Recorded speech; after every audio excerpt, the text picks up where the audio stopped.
নমস্কার বন্ধুরা, আমি মৌমিতা আবারও চলে এসেছি আপনাদের সামনে আমার কুকিং চ্যানেল স্বাদের সন্ধান নিয়ে। আজকে বানাবো আলু কুলচা বা মশালা কুলচা। ঘরে থাকা সামান্য কিছু জিনিস দিয়ে খুব অল্প সময়ের মধ্যেই পুরো ধাবা স্টাইলে আলু কুলচা বানিয়ে ফেলা যায়। স্কিপ না করে যদি পুরো ভিডিওটা ভালো করে ফলো করেন তাহলে প্রথমবারই আপনারা পারফেক্ট বানাতে পারবেন। আর কথা না বাড়িয়ে চলুন তাড়াতাড়ি রান্নাটা শুরু করি। ময়দাটাকে সাইডে রেখে দিয়েছি। এর মধ্যে আমি স্টাফিংটা বানিয়ে নেব। আমি এখানে একটা বড় বাটি নিয়ে নিয়েছি। বড় সাইজে দুটো আলু সেদ্ধ করা দিয়ে দিলাম।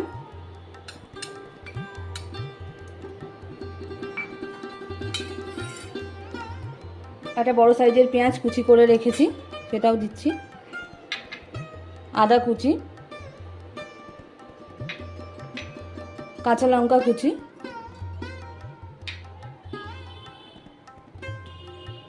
এখানে ভাজা মশলা আছে, ধনে জিরে ভেজে গুঁড়ো করে রেখেছি, সেটা আমি ছোটো চামচের 1 চামচ দিয়ে দিলাম।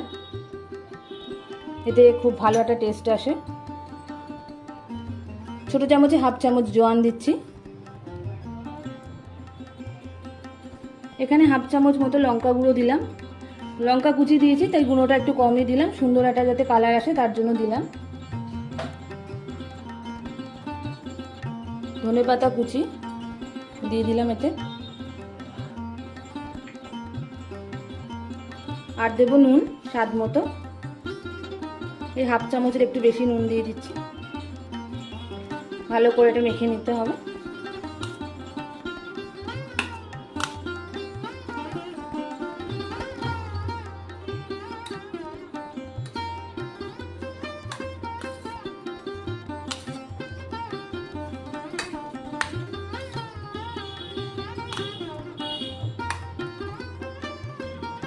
স্টাফিংটা রেডি হয়ে গেছে। আধ ঘন্টা হয়ে গেছে। এখন ময়দাটাকে দেখে নিচ্ছি, একদম নরমই আছে। আরেকবার ভালো করে একটু মেখে নেব। বাড়িতে বানালে যে কোনো খাবারই অনেক বেশি হেলদি আর হাইজিনিক হয় দোকানের তুলনায়। এইভাবে যদি বাড়িতে বানিয়ে নেওয়া যায় তাহলে খেতেও খুব টেস্টি হয়, কোনো সময় লাগে না। ঘরে কিছু জিনিস থাকলেই খুব সহজেই বানিয়ে ফেলা যায়। আমি এখানে কোনো ইস্ট ইউজ করিনি, আমি এখানে টক দই, বেকিং পাউডার আর বেকিং সোডা ইউজ করেছি, সেটা অনেক ভালো। আচ্ছা, এবার আমি এখান থেকে লেচি বার করে প্রথমে এখানে এরকম করে গোল করে নেব লেচিটাকে। একটু আটা দিয়ে নিচ্ছি। এইভাবে বাটির মতো করে নিচ্ছি।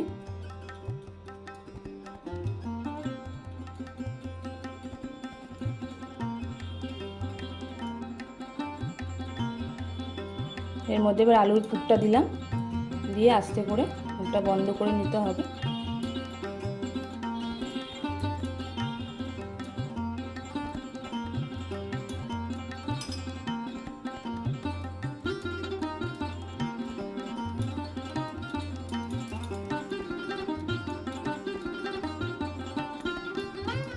এরকম করে বানিয়ে নিতে হবে।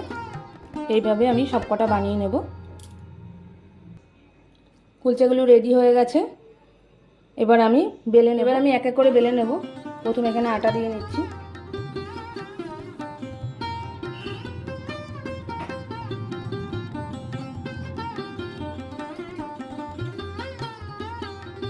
একটু লম্বা করে বেলতে হবে, দোকানে আমরা যেরকম ভাবে কুলচা খেয়ে থাকি।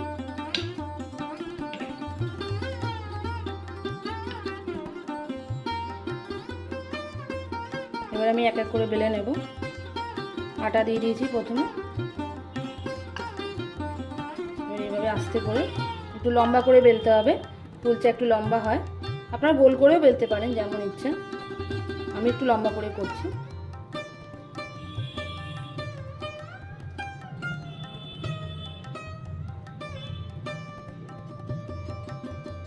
এর ওপর আমি একটু কালো জিরে দেব, আর দেবো একটুখানি ধনে পাতা। আপনার বাড়িতে থাকলে দিতে পারেন।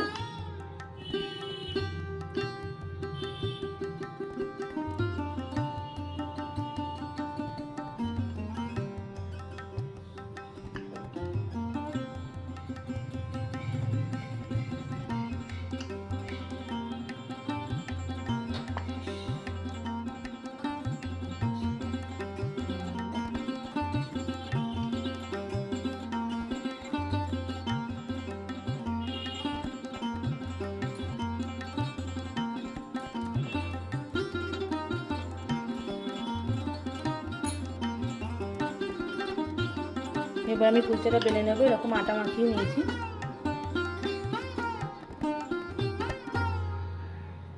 এবার আমি একটু লম্বা করে বেলে নেব। আপনারা চাইলে গোল করেও বেলতে পারেন, আমি একটু লম্বা করেই করছি। এর মধ্যে আমি একটুখানি কালো জিরে দিচ্ছি আর দিচ্ছি ধনে পাতা।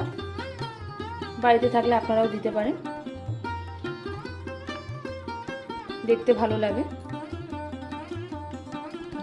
এরকম লম্বা করে বেলে নিচ্ছি।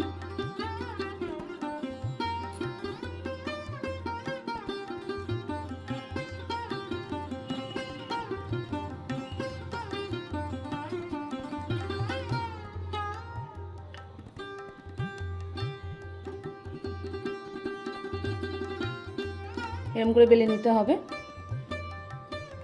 এইভাবে আমি সবগুলো বেলে নেব। এইভাবে আমি সবগুলো বানিয়ে নিয়েছি।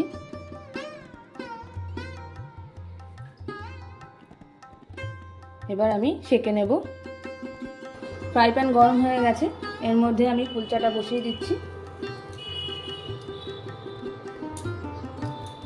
একদিকটা হয়ে গেছে, এবার আমি উল্টে দেবো।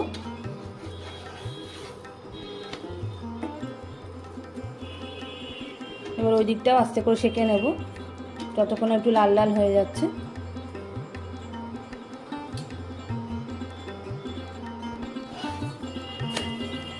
এই দিকটা হয়ে গেছে। এবার আমি উপর থেকে একটু অয়েল ব্রাশ করে দেব।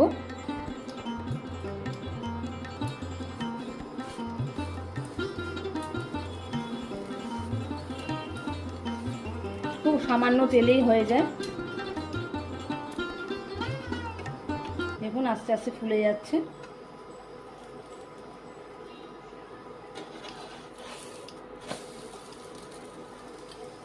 এদিকটাও একটু অয়েল ব্রাশ করে দিচ্ছি।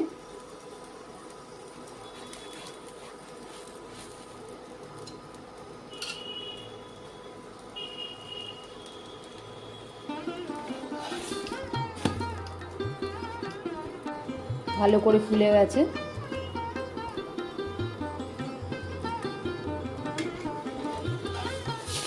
কুলচাটা হয়ে গেছে, দেখুন খুব সুন্দর দেখতে হয়েছে। এইভাবে আমি সবগুলো ভেজে নেব।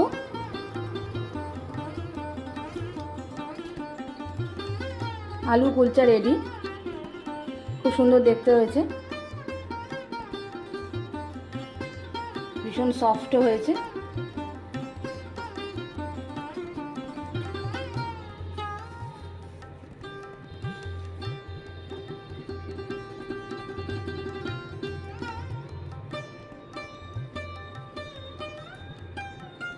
আপনারাও বাড়িতে এইভাবে বানিয়ে দেখবেন, খেতে খুবই টেস্টি হয়। আমার রান্না যদি আপনাদের ভালো লাগে তাহলে অবশ্যই আমার চ্যানেলটাকে লাইক, শেয়ার এবং সাবস্ক্রাইব করবেন। বেল আইকন ক্লিক করতে একদমই ভুলবেন না। আমার নতুন চ্যানেল, আমার সঙ্গে থাকবেন। এবার বলি খেতে কেমন হয়েছে।